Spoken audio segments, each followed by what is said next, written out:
I want this to be like a casual interview, and I chose my friend of like, how many years have we known each other? I want to say like 11, 12. We've known each other for like 12 years, and I've told this to Alexa, but Alexa's the first person I've ever seen in my life to be like, oh my God, that looks like me. Like, I mean, we both had longer hair at the time. You had very long hair for you. I had very long hair, and it's crazy. Like I like saw you, and I like was stunned to be like, oh my God, there's a girl that looks like me. And when I learned you're also Colombian, I'm like, oh my God, she's also Colombian. So I thought, who better to sit down and have a conversation about being Latina, especially because I have asked Alexa her opinion on things that I learned in class. So if you want to introduce yourself more formally to my peers and my professor. Of course, I like to talk about myself. Yeah. But my name is Alexa Pertuz. I'm 24 years old, so we met each other when we were like 12. That's So crazy. yeah, it's been like 12 years. And I graduated with the bachelor's degree in psychology, and I'm about to start my master's degree soon. And I work as an RBT, so I work with kids with autism. Okay, going more into like your cultural identity, you also being Colombian. I did want to talk to you about intersectionality, which is basically how like your differing identities interact, because not only are you Colombian, you also are bisexual. So I wanted to ask if you've ever felt pressure to choose between your cultural identity or your sexual identity. I feel like because I'm bisexual, it's like easier to maybe hide in plain sight.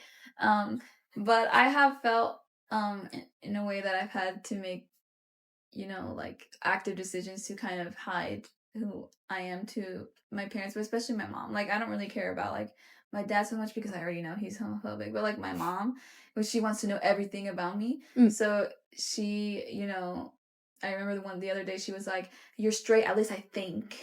Like I guess like she's suspecting, especially because I posted that whole like you remember that post I made where I was like kind of being vague about coming out. Yeah. So I mean I was purposely vague because my mom is like someone who will ask questions and makes me uncomfortable, and I'd have to be like, hey, let me come to you. I'd like to interject here and elaborate more on Familia Mismo, specifically the mother-daughter dynamic. Alexa's experience with her mother shows an interdependence present in both mothers and daughters in Latina culture. In presenting more of her cultural identity than her sexual identity, Alexa maintains a sense of connection in what her mother wants while neglecting her full identity. This then affects her overall sense of self, as explained in the following article.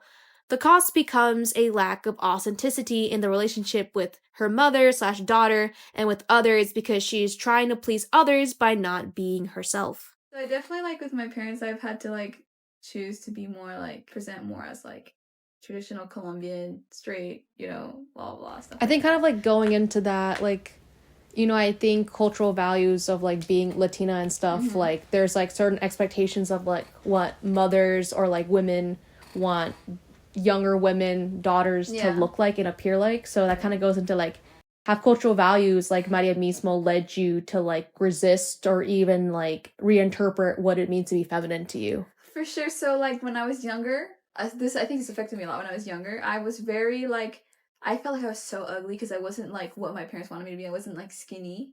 So I felt like I was so ugly and fat, and I'm just this ugly duckling. Same. Literally, like I just felt like so bad about myself that I was like, I can never be feminine. I'm only gonna be masculine. So I really like went into like the masculine side. I would wear lots of dark colors, dark blue that was almost black was my favorite color.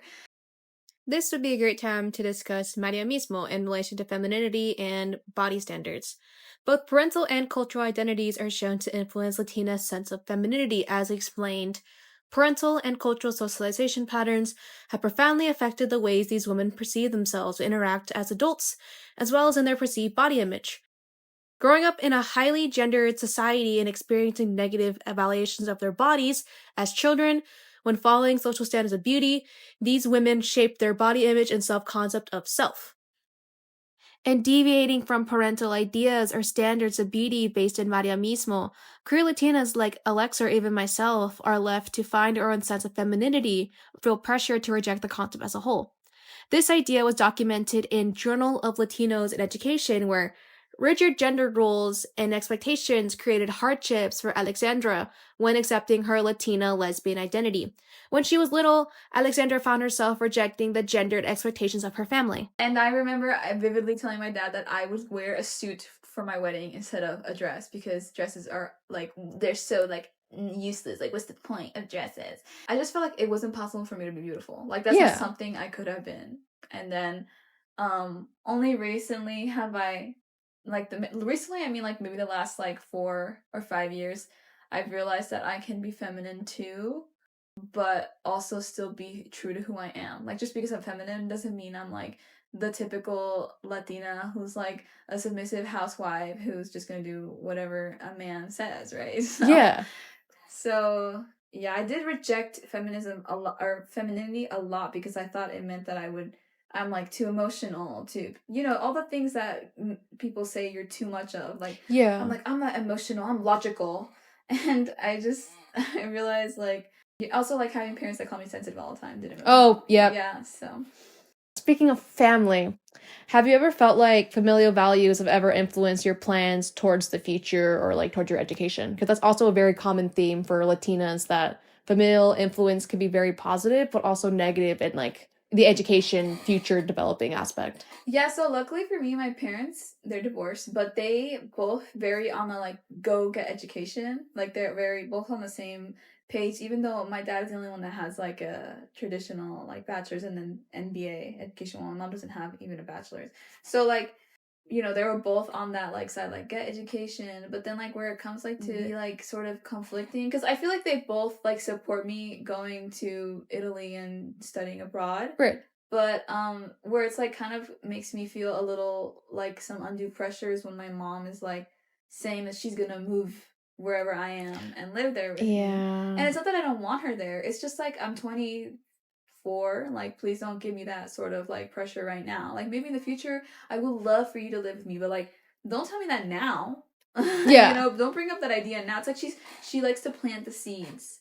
Right. Of like, I'm gonna be in your life, I'm gonna be in your house, and she's like, I love the idea of a mother-in-law suite. Like, you know, so like, you know how parents like try to like plant seeds of ideas, and you can tell. Yeah. And I'm just like, it's almost like your future plans, they find ways for it to benefit them too, rather than it just being something for yourself. Exactly. So that is really hard, because also like in my Latin family with my mom's side, my mom feels like I'm the only one on her side. So then I feel guilty if I don't like consider her in my plans, because she feels like I'm the only one that she can count on, and she has a husband. So it's like, no.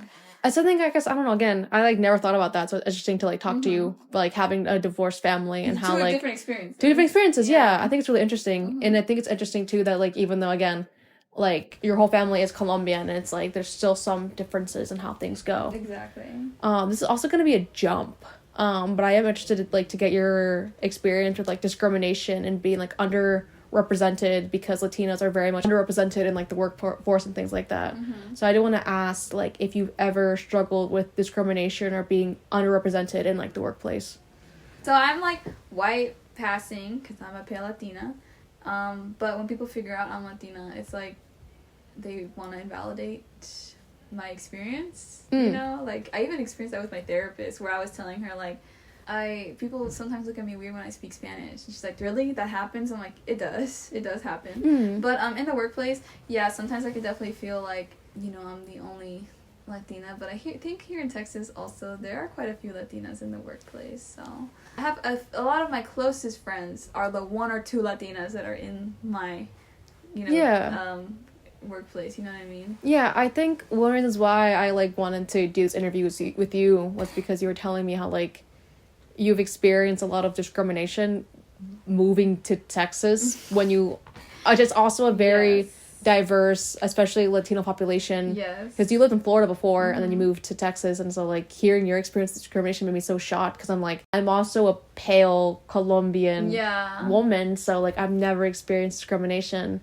Yeah, and those that you have. It's crazy because like I'm not Latina enough. Like I need to have, like I need to look like a stereotypical Latina. I need to have curly hair and brown skin to be considered Latina, and that's like that kind of like makes me feel like invalidated in my cultural experience, you know?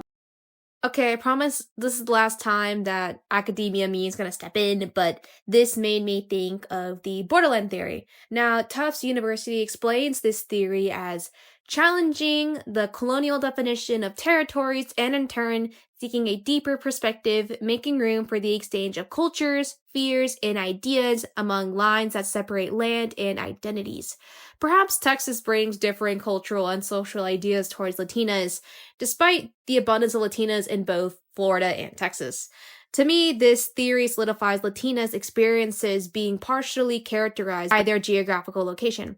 I'd like to bring up another article to further explain my perspective, as someone's identity is not only affected by the way they see themselves, but also the way that others see them. In Texas, Alexa has experienced a sense of discrimination she had never experienced in Florida, affecting how she views herself. I think it's lovingly kind of crazy because I feel like you do kind of match what like some Maria Mismo principles of like having the long virgin hair. Literally. Like you fit that. I swear this interview could have gone on for hours. There's so much more we could have said, but first I want to thank Alexa for the interview, and two, I just wanted to look back on being best friends with someone of a similar culture, but our experiences still being quite different. I'd like this idea to speak for the Latina community and how unique each Latina's experiences truly are.